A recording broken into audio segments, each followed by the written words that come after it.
So it's Monday morning and you roll out of bed, you're still half asleep, it's been a really great weekend, and you shuffle to your home office.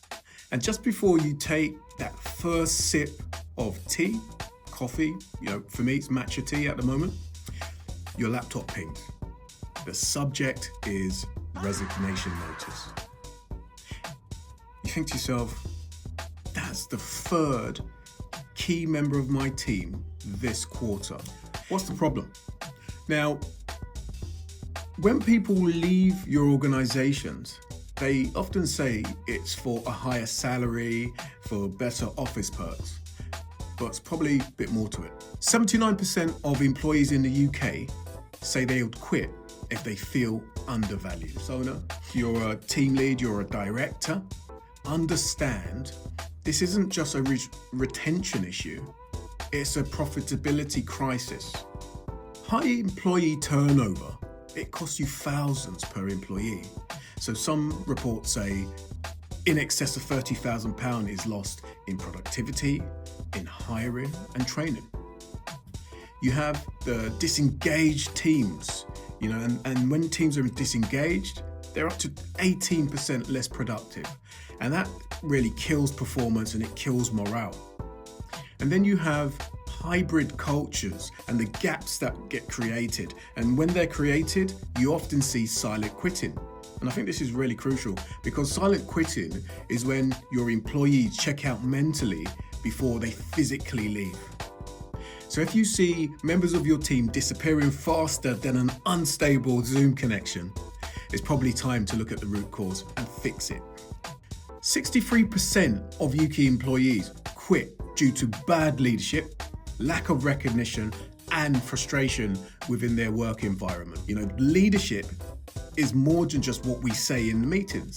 It's about how we make employees feel. When we're working remotely, we have to really deal with uncertainty. We're juggling 50 Slack notifications a day. And the real cost is up to £30,000 plus that you would spend to factor in the time spent hiring, interviewing, and onboarding. Why? You can fix some of these things by running employee experience audits. Do satisfaction surveys.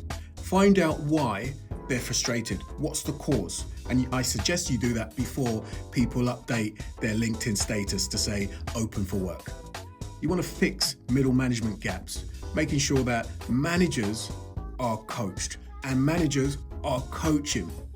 They're not just taskmasters. That requires leaders to invest in middle managers so that they are up to the task ahead. We need to start recognizing and rewarding, giving really meaningful praises, not just that awkward shout out in a team meeting. Understand the hidden inefficiencies killing hybrid teams. So even your best employees, they can't thrive in an organization where the internal processes are just stuck in the 1990s era, that corporate hell.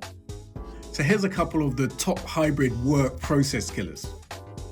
The unclear roles and expectations is leading to who owns this. Emails never really get this answered fully. Bureaucratic bottlenecks. So we want to make approvals simple.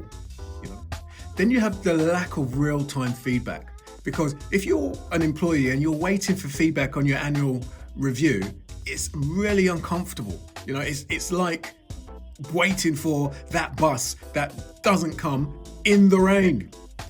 If your team spends more time trying to navigate company bureaucracy than actually working, you've got process problems. You want to streamline your decision making. You want to clarify the job roles. And this is crucial in the hybrid world. Remove the ambiguity, because ambiguity equals disengagement. You try to incorporate real-time feedback a lot more into your day-to-day process and incorporate that within the annual review process. Look, let's be real. No one remembers what they did 6 months ago. When tech fails, it's one of the last nails in the coffin for employees, because your teams don't need a new fancy powered AI workspace all the time. They just need their tech to actually work. When you have disjointed tools, it creates siloed communication. IT bottlenecks equal project delays. And when you're not automating, when they're still using manual processes, you're just wasting time on pointless admin. If your employee spends more time troubleshooting this system than using it, you've got a tech problem. No one should really need 7 different logins just to do their job, to access 7 different systems. Single sign-on is great. Automate the mundane. Let your employees focus on the real work, not formatting their spreadsheets or formatting their presentations. So what's the business risk of inaction? And I think you'll regret ignoring this. Just losing 10 employees costs your business over £300,000 in hidden expenses. You then have lost productivity because disengaged employees they do less work. They leave sooner, and crucially, they take your best people with them. Then you have your reputational damage. You start creating a toxic environment, and this fuels really bad Glassdoor reviews. Check it out, it's not great. And when you have bad Glassdoor reviews, it makes hiring the top talent impossible. By the time you realize that your culture is broken, the best people have already gone. And here's the truth. Culture isn't what you say. It's how your employees experience work every day. When businesses prioritize people, process, and technology, they retain the top talent. They reduce their recruitment costs. They increase efficiency, boosting revenue. And you create a culture where people want to stay, not want to escape.